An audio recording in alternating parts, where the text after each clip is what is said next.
You're listening to eLearnChat, where talk is knowledge. Hello and welcome to eLearnChat, our new podcast featuring prominent leaders, shakers and movers in the e-learning and training industry. Your co-hosts are Rick Zanotti and Terrence Wing.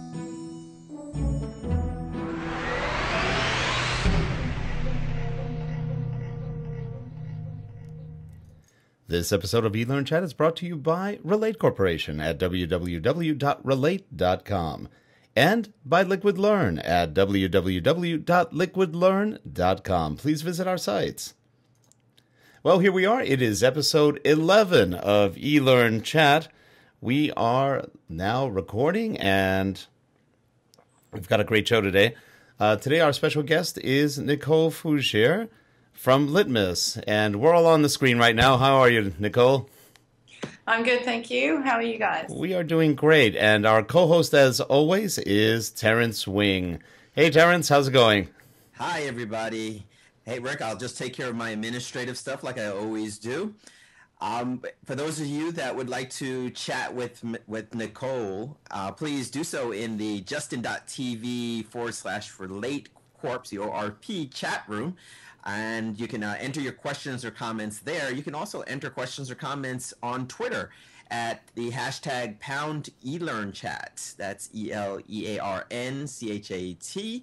And also you have the option of watching simulcast of this show on here on Justin TV, as well as the ISD 2.0 Facebook fan page, which is facebook.com/ISD20, and on the Liquid Learn site too. So I think that that about does all the announcements. Oh, and next week we have Corrine Olbrich from Tandem Learning going to talk to us about augmented reality games. So we're excited about that show too. And Rick, I can't believe 11 shows we're in already. 11 shows, if you can believe it. That's fantastic. Time flies when you're having fun, I guess. So Nicole, you are lucky 11. That's awesome, actually. That's my my birthday is on the 11th, so yeah, great. It's a good number. Great. Buy a lottery ticket today. And by the way, Nicole, congratulations. You're a new mom. Yes, thank you. You had a daughter? Yeah, a little daughter 10 weeks ago today. So that's pretty exciting. That's pretty good. And you getting sleep? I am. She's been nice to us, and we're getting to sleep through the night, well, for at least sort of from 11 till about 6 in the morning, which is perfect, really. That's great. So, Nicole, you work with Litmos. That's right. I work with the Litmos learning management system based out of Auckland, New Zealand. So how long have you guys been in business? We've been going since the beginning of 2007, pretty much. So we're coming up around 4 years. That's great. So how's business? Doing well? Doing really well, actually. We've really found our feet in the last few years, and so everything's going really well. Our growth is straight up at this point. In fact, I'm going to put up right now the Litmos website so people can see.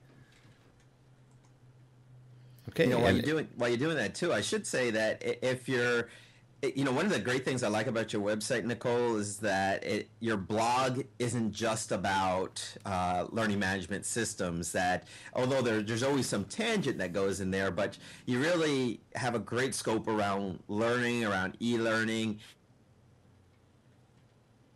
That's right. We do chatter in there. Sorry, you cut out for a moment. I think we lost you for a moment, Terrence. Oh, sorry about that. I think you just keep turning me off, Rick. You don't want to hear from me.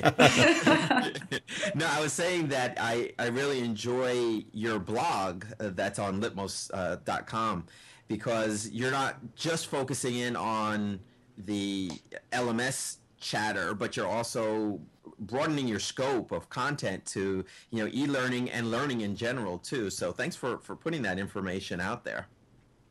No problem. It's we started the blog to help out our customers and clients. Just a lot of people are new to e-learning and just need to get their head around the industry in general. So that's the idea behind, or that's how it started, was to have some design topics in there, have some just about the industry and events that were going on, and then also updates about our product, which we do put out there, but we try to make that quite light on the updates about Litmos, because it is intended to be a blog that anyone could read. Now, Rick and I always seem to have this conversation with our guests. You and I met via, and probably Rick too, but at this point, you and I had met via Twitter while playing one of Corrine Olbrich's augmented reality games for one of the pre-conference events. I think it was at DevLearn. So that yet another connection that was made via Twitter, Rick. I know, it's pretty amazing. There's definitely a lot of connections. I met Nicole also via Twitter. I think I followed her, and then I sent her a note saying, hey, you're going to be at eLearning. Let's get together. And she probably goes, who is this person? I'm being stalked. And we did actually meet for a couple minutes at eLearning, so that was fun. Absolutely, that's right. I was thinking about that earlier, that I met Terence, and I recognized him from his avatar on Twitter at the DevLearn in 2009, the DevLearn conference. So I saw him walking past, and we had a quick chat about which went straight into talking about LMSs, funnily enough. So and similarly saw him again and knew Rick at eLearn. So it's great. And Twitter has really really lessened the distance. That I do feel like I'm a little bit far away here, but at least with something like Twitter, I can meet people before I actually get up to conferences, so I have a little bit of foundation with them. Now, are you, and I might be putting the cart before the horse here, but are you finding ways of incorporating Twitter or social media type tools into the Litmos platform? We are not focused on that at the moment. We, over the last probably year and a half or 2 years, we've thought about it a few times, bringing in some kind of integration with Twitter. But for the clients that we have and our focus, which is the delivery of compliance training, we've found that the social side is not really a component that our current clients are looking for, and it may not potentially fit with what we're doing at the moment, but that's not to say we won't look at doing that in the future. Okay. Well, why don't you tell us a little bit about the platform, about Litmos? Okay, so Litmos is a learning management system, as you've said, but when we started out building this platform, we looked around at some of the big players in our industry and gathered a lot of feedback and listened to what people were saying about learning management systems at the time, and it's not good. People don't like learning management systems. In fact, they pretty much hate learning management systems. Part of it, I suppose, has to do with actually having to do courses, but in general, there's some animosity towards them, and we looked at those big players, as I mentioned, and they have really behemoth systems that often are so fully featured you don't know exactly what you're doing, and in the time that you use them, you only ever kind of brush the surface of what they can do, and they're built with old technology, so they're a little bit clunky to use. And so when we built Litmos, we thought, right, we need to just start with a bare bones system. It's going to be web based. We need it to be light. People need to be able to log in and know exactly what to do. And we'll start with the bare bones and build the system out as we gather feedback from our users, and that's the way that we still build Litmos. It's continually under development, and it's based on the popularity of the requests that we receive from our trialists and our clients. So, and one of the problems with a lot of the big LMSs is that they are extremely expensive. The uptime, or actually to get them live, the implementation time is not short. We've known people implementing for 2 to 3 years for an LMS, which is insane, because you think that the financial distribution, manufacturing, whatever software they have usually goes in 6 months to less than a year, and that runs a whole company. And the LMS takes 2 to 3 years sometimes. Something's wrong with that picture. Not to mention, the LMS often costs more than the software that runs the whole company. again, something's wrong with that picture. And I think that's where you guys have that great niche that you're cost effective. It does everything it's supposed to do, and it works. What more could you ask for, right? That's it. We've taken the technical pain away from people, so we support our own system. Another issue with those big systems you've mentioned that are installed on an organization's servers are that they have to support it themselves. So some portion of their IT team's time needs to be spent supporting a system that they're not familiar with, and when you have to go in and actually roll out training to a group of to an organization to actually use the system that they're going to be using for training, that to me rings alarm bells in my head. It shouldn't be that hard.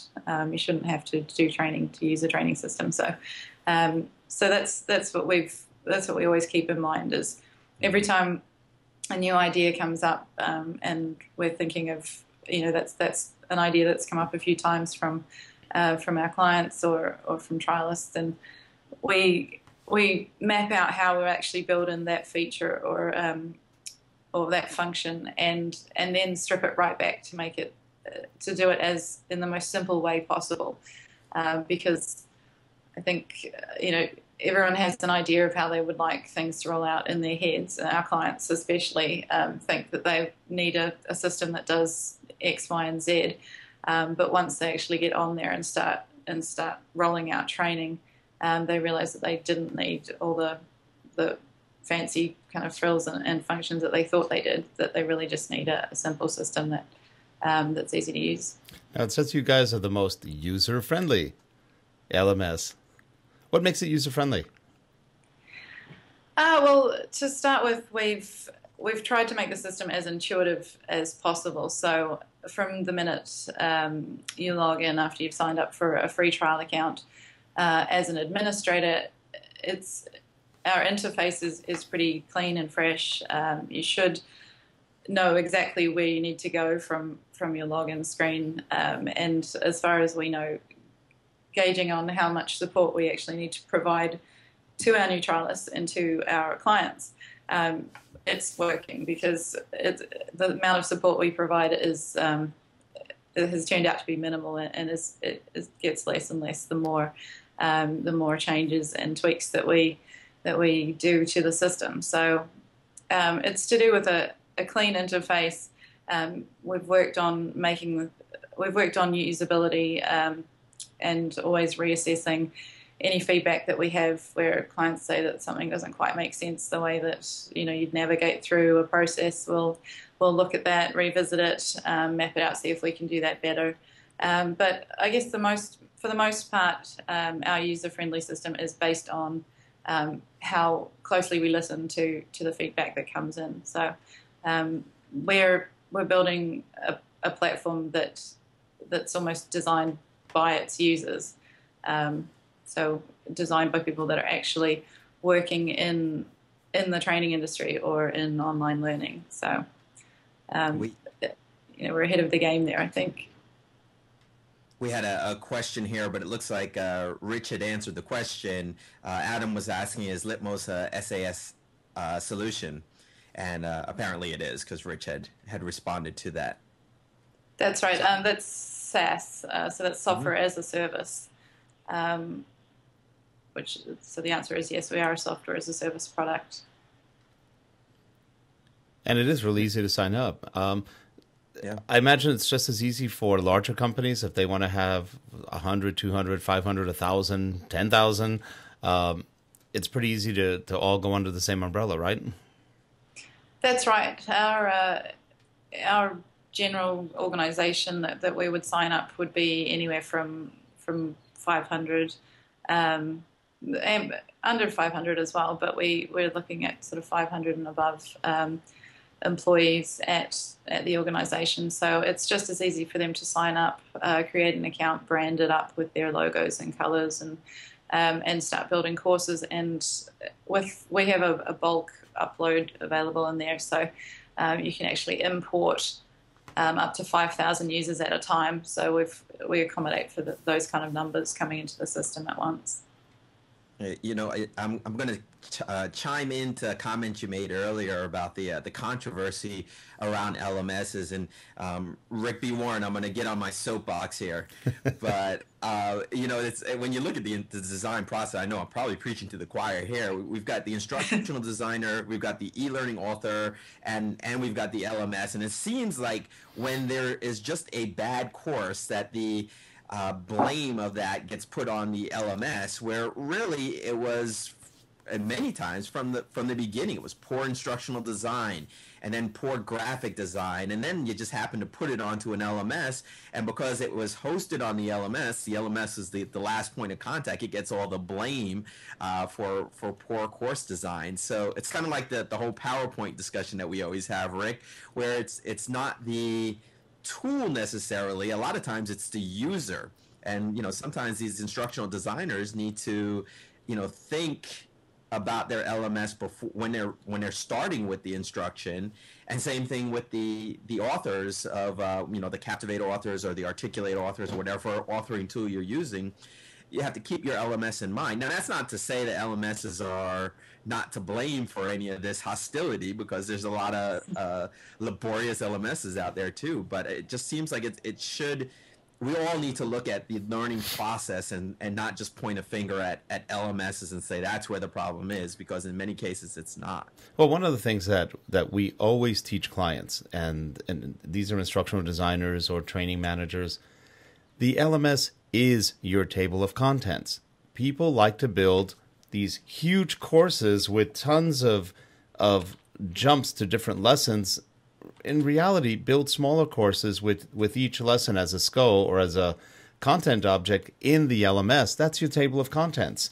And set up your dependencies, you know, make sure that if you have to, if it's a compliance course, you do lesson 1, 2, 3, 4, 5, and you can't really jump around unless they allow it.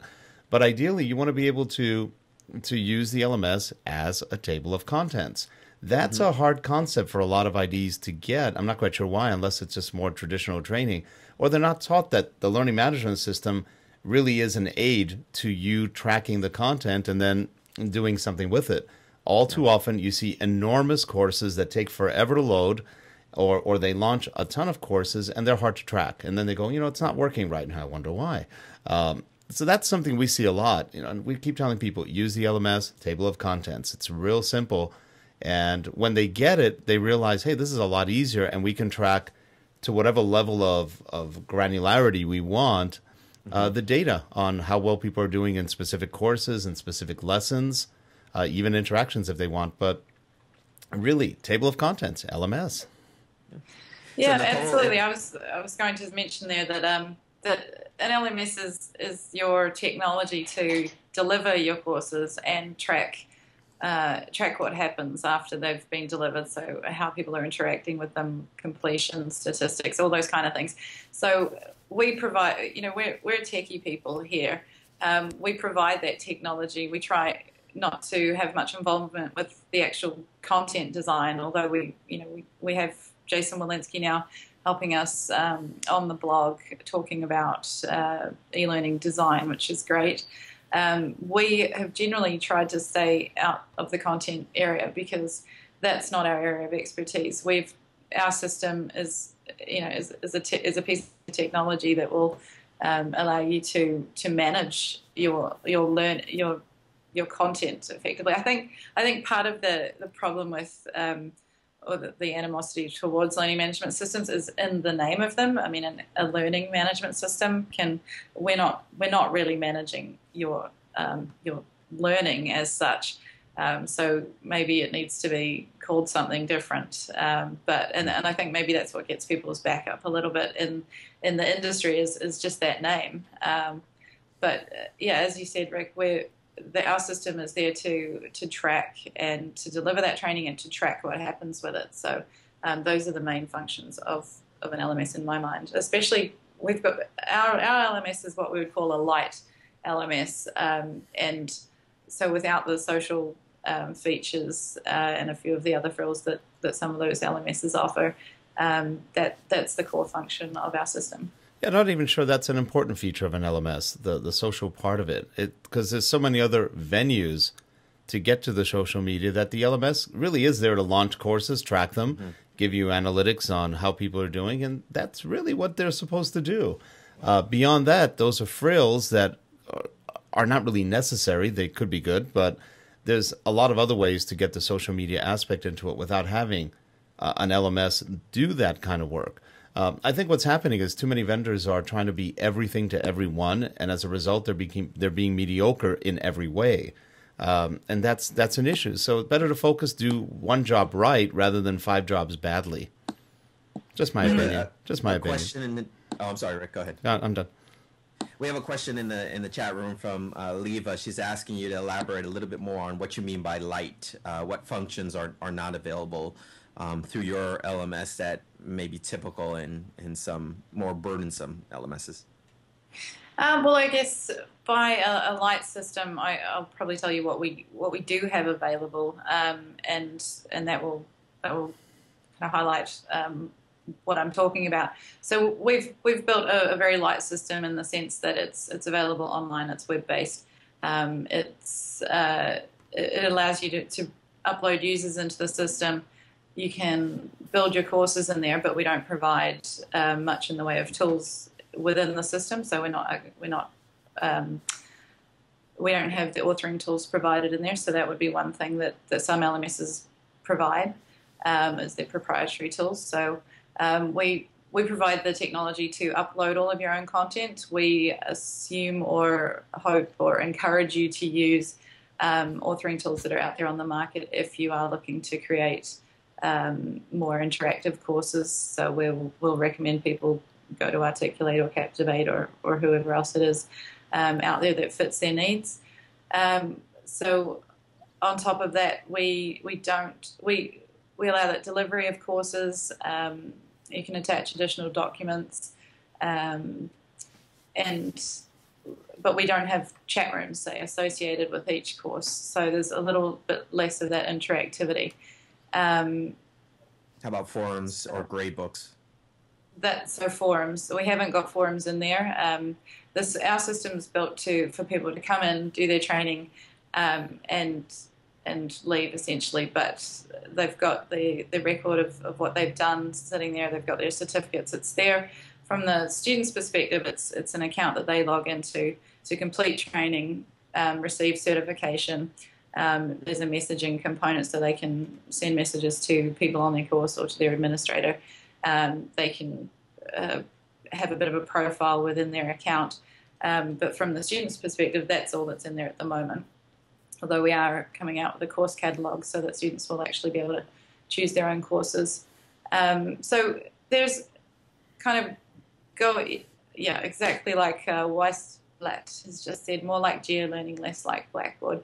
That's exactly it. So there's a new kind of generation of LMSs that are coming out, like GeoLearning and Litmos, and there's more out there. They're harder to find. They're smaller companies and they are newer to the scene, but they look different. Their interface is something that you'd be more familiar with if you're used to using Twitter and Facebook. They have that newer looking interface.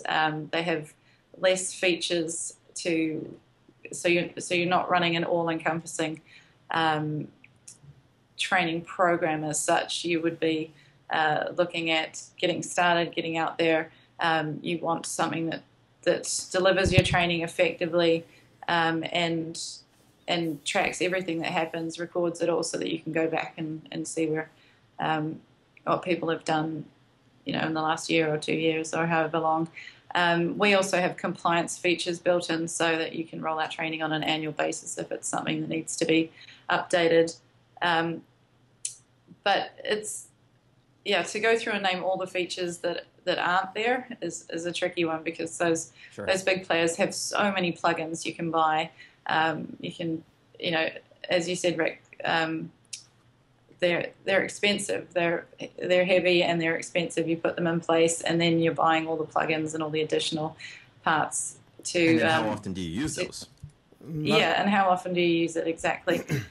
So with Litmos, we'll take suggestions, we take feedback. There's nothing at the moment, our product is the same for everybody. If we build a new feature, we'll roll it out to everyone. There's no special, access to apart from, say, using our API. There's no functionality that's hidden from anybody. So that's another difference to some of those big players out there. Well, I'm going to ask you to put your Isaac Asimov hat on and think to the future. We're in the Web 2.0 stage now, where we're trying to creep into Web 3.0, where we just get into from semantic to intuitive media. What does LMS 3.0 look like, or what would you like it to look like once some of the technology starts to settle into that Web 3.0 era? Well, I think I would like to see, this always gets a good reaction, I would like to see LMSs become pretty much invisible. So, there's less of that system that you're logging into, and more of an integrated, smooth transition into doing a course and coming and sort of coming out of it again. I think that where LMS's 3.0 is going is mobile. There's no doubt in my mind that the desktop is not going to be around for this purpose in a few years' time. It'll all be done on tablets or mobile. So that's where we're heading as well. We're actually looking for, we're hiring at the moment for mobile developers. So if you're interested, definitely drop me an email or just send one to support@litmos.com. We're looking to bring on some more developers to get our mobile product going. And we've had a mobile interface out there for almost a year now, but that's definitely where it's going. It makes sense. I mean, people will training is, if it's compliance training, you have to do it. It's not something you're probably very excited about doing. If you can listen to the audio or the video on the go on your way into work, rather than when you're actually there or in your own time, then that's going to be that's going to be the preferred method of training. So I think mobile for sure, and just more invisible. There's a lot of people at the moment coming out of big contracts with some of those LMSs. We've talked about the big guys like Blackboard. They're finally coming out of long-term contracts, and they're looking for something lighter. They now know what they want in terms of features. They know what they didn't use in the 5 or 10 year contract they've had with their vendor. So that's so there's a new kind of type of person out there. We're meeting them every day. They're turning up on the website and saying, "Wow, this is so different to what I'm used to." It's got a lot less. It's a lot less configurable than they're used to, but they like that. So, it'll just be that much better if it's actually integrated into an organization's way of life, and less of a separate product. Terrence, what's going on in the chat room? Well, a lot of we got a few kudos for you on saying transparent. It sounds like that is what people are looking for as well. And a statement here about that big LMS vendors seem to be integrating a lot of talent management into their LMSs. Are you starting to feel pressure from your consumers or your customers that they want you to be more than what you are? Are you fighting back on that? By the way, before you answer that, can you define talent management? So talent management's more your HR software. So we do find that we get the question a little bit. I think we actually had that asked more often of us, probably a year ago. Were we looking at integrating with any kind of talent management system?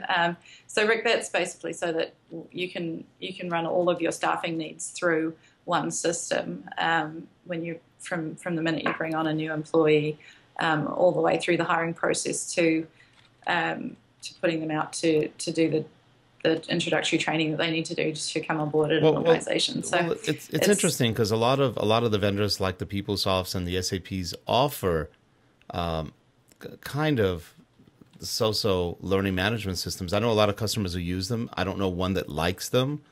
So, you've got, they're selling the allure of having an integrated system that goes into your HR system, but they're not really selling you on the functionality of the LMS. They're selling you on allure.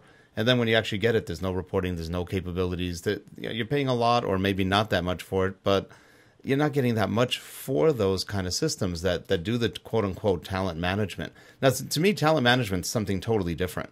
I guess you don't want to call it. It's a cute way of saying resource management or human resource management.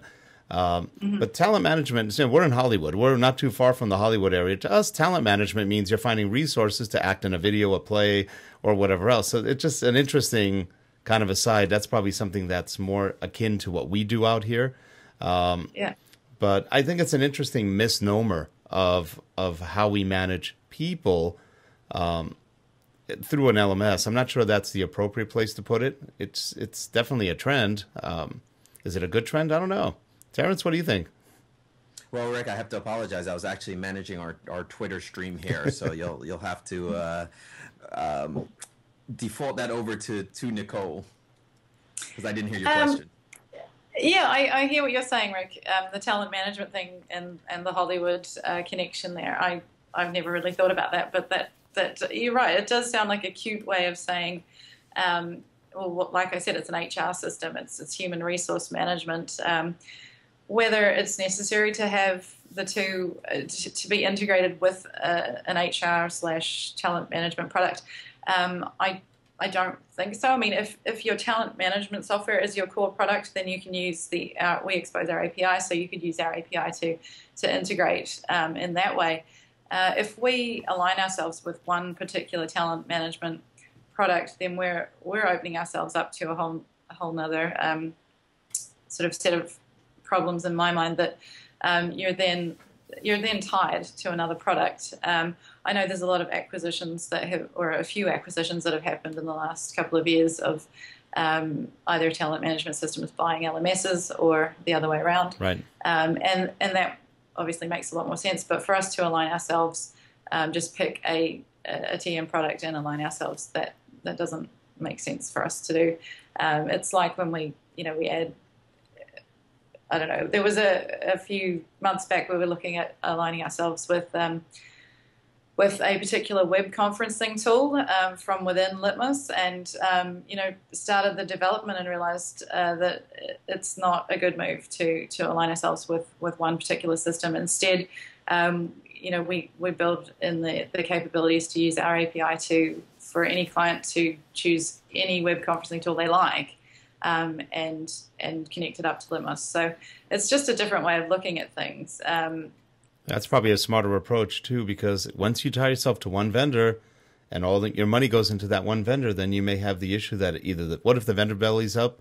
What if the customers don't like that vendor? All of that stuff could really definitely cause an issue. Oh, it's true. I mean, we looked at it and we thought, well, are we going to tell our clients that aren't using this particular web conferencing tool, they're using the competitor? Are we going to tell them that if they want to use this, they have to change vendor? So, I mean, we're not going to do that. The idea is you could be mean about it. Yeah, we totally. But then you wouldn't be user friendly, would you? No, we'd be going against our whole love your LMS. I'll go ahead. Be mean. Exactly. So one thing, I guess one of the dangers I see with it, not just LMSs, but LMSs, talent management systems, the whole OD function, but you didn't hear that from me, is that we're taking responsibility of learning and people development away from the person that's closest to that, and that's the manager. And I find that as these tools are being developed, more and more of them are catered to the high-level organization and not catered to the person that needs it the most, and that's the manager. So I guess my call to arms is for all LMS vendors and all talent management system vendors to start focusing on the learner and the manager, and making it a more user-friendly tool for them, so that it doesn't take away accountability from the manager, but gives them something that's usable, that they could actually help with the learning process for their employees. I need to keep a sword handy for your call to arms all the time. So these are good. Yeah, right. We're gonna. We need soapbox music. So when I get on my soapbox, we can play some music in the background. That's right. Need some kind of Star Wars introduction. There's a little bit of music for you. But I'm already off. I'm off my soapbox. I just thought I'd throw that out there. It looks like Adam's saying most companies configure the LMS to serve the training groups, not the learners. I would agree with you 100%, Adam, in that. And the training company or training departments are typically the ones with the checkbook to buy the LMS. So yeah, but you that's made part of the problem. And you made a really good point. A lot of times, operationally, those are the people who are responsible for making things happen in organizations. It's not HR. Sorry, but HR doesn't run the company, and they tend to perform an administrative versus an operational function. Mm-hmm. And we tend to forget that. We tend to empower sometimes the wrong groups to manage the career of somebody who's in an operational group. And I think that's where some of the confusion lies. And frankly, let's face it, most people use an LMS just to comply. They launch courses, but they rarely actually ever look at how well people are doing. Is the course actually being useful? It's just, I think compliance is probably, you saw that, like you said, Nicole, you see compliance a lot. Companies need to comply for legal, for governmental, whatever other reason they have. They want to make sure that compliance is met. They don't, I've said for years, companies don't train people because they want to. It's because they have to. There's a big difference. Exactly. That's right, and regulations are only getting tighter in all industries, and some of the big ones that we see are majority of our clients come from say healthcare industry, and that's because especially in the US, although we're based in New Zealand, most of our clients are up in the US. The healthcare industry is being more heavily regulated than ever before, and they're whether it's as literal as doctors and nurses in the industry having to do mandatory training every month just to keep updated on new regulation. That's what we're seeing our learning management system used for. It's delivering those courses, checking that box to say that relieves the organization of responsibility, essentially. If something should happen, they can go and check and say, yes, this person did know about this new regulation and went ahead and did it anyway. So that just takes that responsibility off the governing organisation. So that's kind of where we're seeing the biggest increase in business, I guess. So when we, in terms of that, that's our system is perfect for it. They don't want people going in there and spending more time.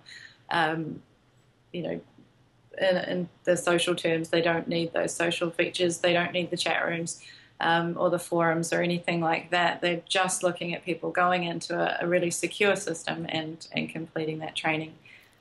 So I think that's one of the most useful things about the learning management system at the moment. Of course, there's new products coming out that are social learning management systems, I think they're called. So they can cover off the needs of the organizations that actually do want to put those serious professional development courses out there and get those discussion rooms going and the wikis and everything else. But for now, that our compliance is our focus. That sounds good. And with that, we're going to have to wrap up this show. We've gone about 40 minutes so far. Terrence, any last-minute comments from the chat room? No, just a lot of agreement. So it sounds like we hit a topic today, or at least had a guest today in Nicole, who resonated positively with the chat room group. So which doesn't surprise me, having known Nicole for a couple of years now. Adamant professional, definite subject matter expert. If you catch her at a conference, be sure to walk up to her and tell her you heard her on eLearnChat, or more importantly, follow her on Twitter. She's at Schnicker, SCHNICKER, which I'll let her when you meet her, she can tell you the story of why she has a name like that on Twitter. and actually, I don't think it was that exciting, or controversial a name. But I know that was one of my first questions to you: is why not Nicole and why Schnicker? What does that mean? So, well, I'll leave the mystery there so that that's right for another show. Get a conference they can ask.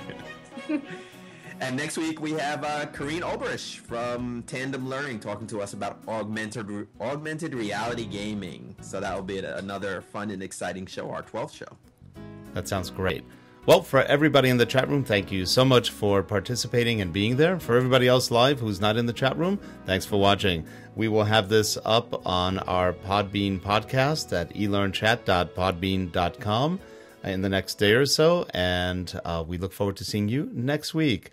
Thank you all for coming today. Nicole, thank you so much for being here. And Terrence, as always, a pleasure. Absolutely, Rick. Thanks, Nicole. Thank you. Thanks, guys. Okay, now we are still going to stay live for a moment.